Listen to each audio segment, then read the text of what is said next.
प्रिय छात्रों, आज हम बाबा नागार्जुन की दूसरी कविता बहुत दिनों के बाद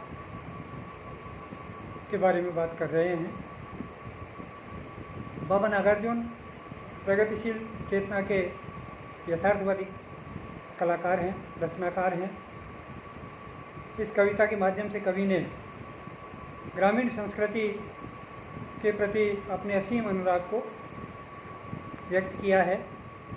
इस कविता में कवि ने देश में बढ़ती पनपती फैलती हुई महानगरीय जीवन पद्धति एवं आरोपी दिखावटी संस्कृति है, उसकी आदर्श प्रियता के वातावरण को दूर कर बहुत दिनों के बाद अपनी गाँवी संस्कृति, ग्रामीण संस्कृति, जहाँ लहलहाती एवं गुलाबी धूल से रूबरू होने का आभास होता है, उस प्रकृति को चित्रण करते हैं। ये बहुत दिनों के बाद कवि अपने गांव में, जहाँ धान कूटती हुई औरतें देखने को मिलती है, चावल के छिलके से अलग करती हुई वहाँ की ग्राम बालिकाएं हैं, वे देखने की मिलती है।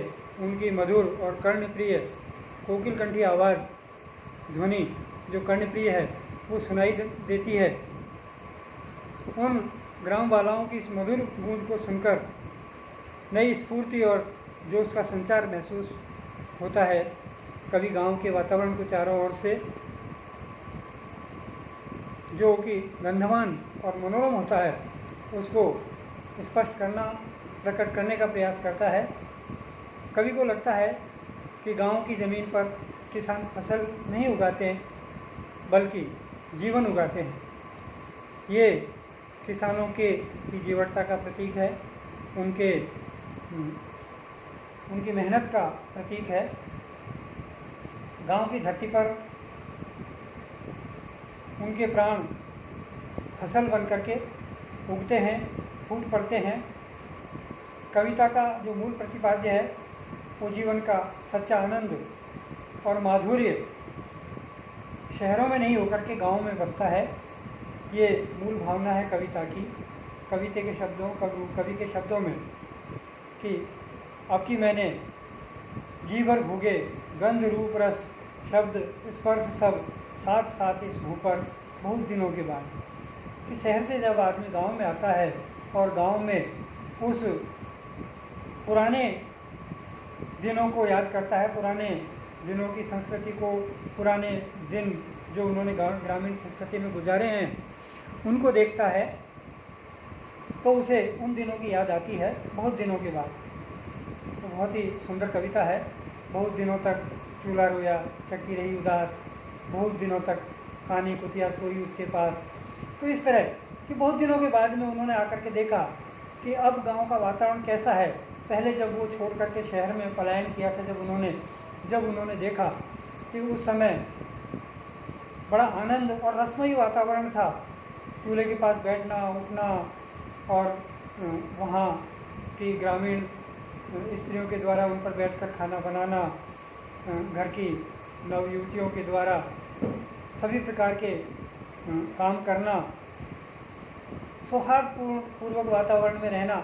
और उसको छोड़ करके जब आदमी शहरों में आधुनिक सभ्यता से तादाद में स्थापित कर लेता है, वहाँ तालमेल स्थापित कर लेता है और जीवन की आपाधापी में खो जाता है, और उससे ऊब कर जब पुनः गांव में लौटता है और आकर के देखता है, या दूसरी स्थिति कि जब अकाल पड़ जाता है, अकाल के बाद में, अकाल के समय लोगों के पास अन्न आदि समाप्त हो जाते हैं, तो उस अकाल में जब जीवट का या जीवन यापन का कोई साधन नहीं रहता है, तो वो शहरों में कमाने खाने के लिए, मजदूरी करने के लिए निकल जाता है। और जैसे ही सुकाल आता है या अनुकूल समय आता है, तब शहरों से छोड़ करके वापस अपने घर लौटता है।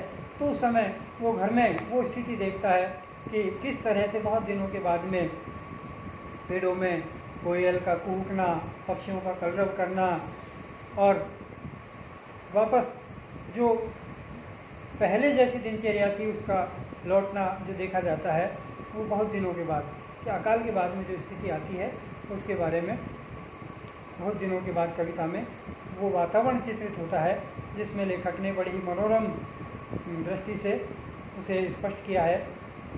नागार्जुन अपने गांव की पगडंडी की धूल चंदन के समान शीतल और सुगंधित लगती है उन्हें, अपने गांव की धूल भी उन्हें अच्छी लगती है। और ये निश्चित है कि सभी को जहाँ पर लोगों का बचपन गुजरता है, वह बचपन का स्थान सभी को जब बहुत दिनों के बाद वहाँ लौटते हैं तो सुहावना लगता ही है, सुंदर लगता है। तो नागार्जुन को भी अपने गांव की जो मिट्टी है वो बहुत ही सुंदर लगती है। नगर में उसे इस प्रकार की धूल जो हमारे देश की मिट्टी का सच्चा स्वरूप है देखने को नहीं मिली थी, वह अब उसे बहुत देर तक झुककर और हर्ष विभोर होकर के उसे देखते हैं। तालम खाना खाया, जी भर के गन्ने चूसे, जो शहरों में देखने को नहीं मिलते हैं, ये ग्राम्य स्तर पर ही आपको इस तरह की चित्रण आपको देखने को मिलेंगे। कभी ऐसा सुयोग कवि को लौटने के बाद में ग्रामीण क्षेत्र में ऐसा सुयोग बहुत दिनों के बाद देखने को मिलता है। तो ऐसा ग्रामीण वातावरण में आकर वहाँ की मिट्टी के साथ सौंधी सौंधी गंध और युवतियों का रूप, उनके मधुर गीतों का रस, मौलश्री के ताज़े फूलों की महक, ये सब एक साथ इसी धरती पर उन्होंने जो पहले भोगे थे दोबारा उन्हें भोगने को मिलते हैं। ऐसा अवसर बहुत दिनों के बाद जब उन्हें मिलता है तो उसे पाकर वे अपने आप को धन्य मानते हैं, धन्य हो जाते हैं और कहते हैं कि वास्तव में बहुत दिनों के बाद मुझे ये अनुभव पुनः देखने को मिला है, भोगने को मिला है। इस कविता के माध्यम से लेखक अपने पुराने अनुभवों को पुनः कविता के माध्यम से चित्रित करते हैं। तो बहुत दिनों के बाद ये कविता है जिसमें लेखक के अपने गुजरे हुए समय को उन्होंने दोबारा कविता के माध्यम से प्रस्तुत किया है, आपके सामने प्रस्तुत किया है। ये इस कविता में आपको देखने को मिलेगा। बहुत ही सुंदर कविता है।